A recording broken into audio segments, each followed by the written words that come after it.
आपण पाहत आहात सत्याची बाजू मांडणारं हक्काचं न्यूज चॅनल M24 तास।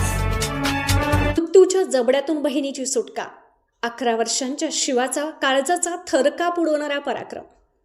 शिराळा तालुक्यातील उपवळे येथे बुधवारी रात्री मृत्यू आणि जिद्दीचा एक अंगावर शहारी आणणारा थरार पाहायला मिळाला। दबा धरून बसलेल्या बिबट्याने 9 वर्षांच्या बालिकेवर जीवघेणा हल्ला केला। मात्र 11 वर्षांच्या भावाने प्रत्यक्ष मृत्यूशी झुंज देत आपल्या बहिणीला बिबट्याच्या जबड्यातून ओढून काढले। शिवम संग्राम पाटील याच्या या अचाट धैर्यामुळे त्याची बहीण स्वरांजलीचे प्राण वाचले असून या बालकाच्या धाडसाचे संपूर्ण जिल्ह्यात कौतुक होत आहे। उपवळे येथील हनुमान मंदिराजवळ संग्राम पाटील यांचे कुटुंब वास्तव्यास आहे। बुधवारी रात्री 8:30च्या सुमारास जेवण आटोपल्यानंतर शिवम आणि स्वरांजली हे दोघे बहीण भाऊ हातात हात घालून एका घरातून दुसऱ्या घराकडे जात होते। यावेळी दोन्ही घरांच्या मधल्या बोळीत दबा धरून बसलेल्या बिबट्याने अचानक स्वरांजलीवर झडप घातली। बिबट्याने स्वरांजलीची मान पकडून तिला फरफटत नेण्याचा प्रयत्न केला। बिबट्याने हल्ला करताच स्वरांजलीचा हात शिवमच्या हातातून निसटला, पण 11 वर्षांचा शिवम डगमगला नाही। समोर साक्षात मृत्यू उभा असतानाही त्याने जीवाची पर्वा न करता स्वरांजलीचे पाय घट्ट पकडून ठेवले। एकीकडे बिबट्या ओढत होता तर दुसरीकडे चिमुकला शिवम आपल्या संपूर्ण ताकदीनिशी बहिणीला मागे ओढत होता। मुलांचा आरडाओरडा ऐकून आई स्वप्नाली यांनी ही घटनास्थळी धाव घेतली। आईचा रुद्रावतार आणि ग्रामस्थ जमा झाल्याची चाहूल लागताच बिबट्याने आपली पकड सैल केली आणि अंधाराचा फायदा घेत जंगलाच्या दिशेने पळ काढला।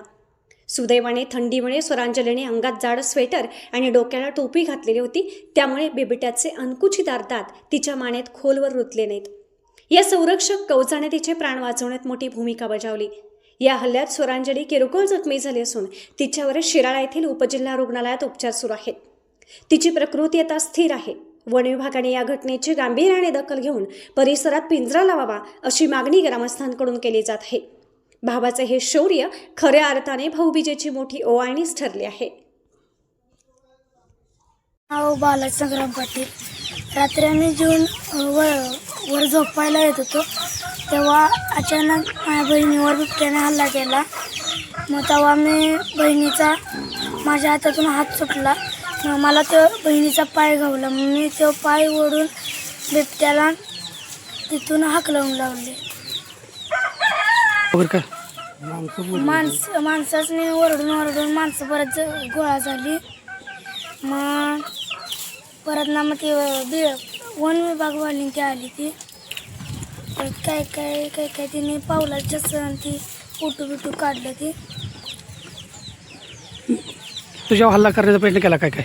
माझ्या हल्ला करण्याचा प्रयत्न केला बिबट्याने, पण मी बाजूला पडल्यामुळे तिला बहिणीवर हल्ला केला। तू काही पाय धरून बहिणीचा वडला सगळा? हा, पाय धरला बहिणीचा। माझं नाव संग्राम मानराव पाटील। माझी कन्या स्वरांजली संग्राम पाटील, तिला काल रात्री बिबट्याने हल्ला केला। नुसतं जेवण करून ते झोपण्यासाठी वरच्या घरात जात होते आणि आई आणि 2 पोरं वर जाताना त्याला मागणी येऊन बिबट्यानं मुलीवर हल्ला केला। मुलाने त्याचा मुलगी पडल्यावर मुलानं तिचा पाय धरून वडला, म्हणून पोरगी आमची वाचली। शिवम संग्राम पाटील मुलाचे नाव, तिच्या भावाचे।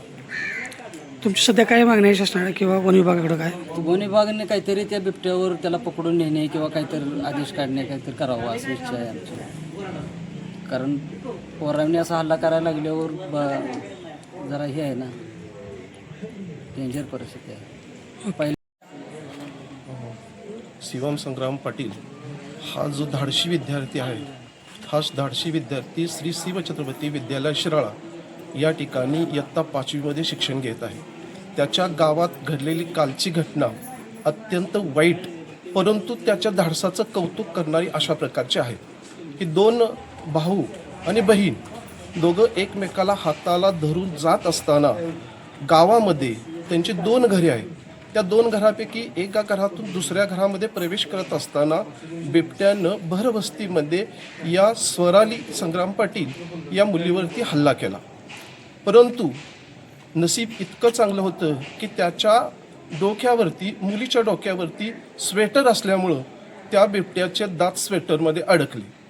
त्याच वेळेला या आमच्या विद्यार्थी शिवम यानं खूप मोठं असं धाडस केलं आणि त्यानं आपल्या बहिणीचा हात सुटला, परंतु त्यानं धाडसानं आपल्या बहिणीचा जो पाय आहे तो पाय पकडला गेला. बिबट्या एका बाजूला ओढत होता आणि हा आमचा शिवम एका बाजूला असा त्या मुलीला ओढत होता आणि मोठमोठ्यानं ओरडत होता. तेवढ्यात गावातील लोक किंवा पालक संग्राम पाटील, त्याची पत्नी, त्याचे आजी आजोबा हे बाहेर आले आणि त्यामुळं बिबट्यानं त्याच्या सावदाला सोडून दिलं. अशा प्रकारची ही दुर्दैवी घटना या ठिकाणी घडलेली आहे. परंतु सर्वत्र या शिवमचं संपूर्ण गावामध्ये, संपूर्ण तालुक्यामध्ये त्याचं कौतुक अशा प्रकारे होत आहे. मी विनंती एवढी करतो वन विभागाला की अशा प्रकारचे जे वन्य प्राणी आहेत या प्राण्यापासून गावकऱ्यांचं, या लहान मुलांचं संरक्षण करावं हीच मी त्यांना एक विनंती करतो. आणि झालेलं जे नुकसान आहे त्या नुकसानाबद्दल या वन विभागानं काहीतरी त्यांना मदत करणं अत्यंत आवश्यक आहे. धन्यवाद.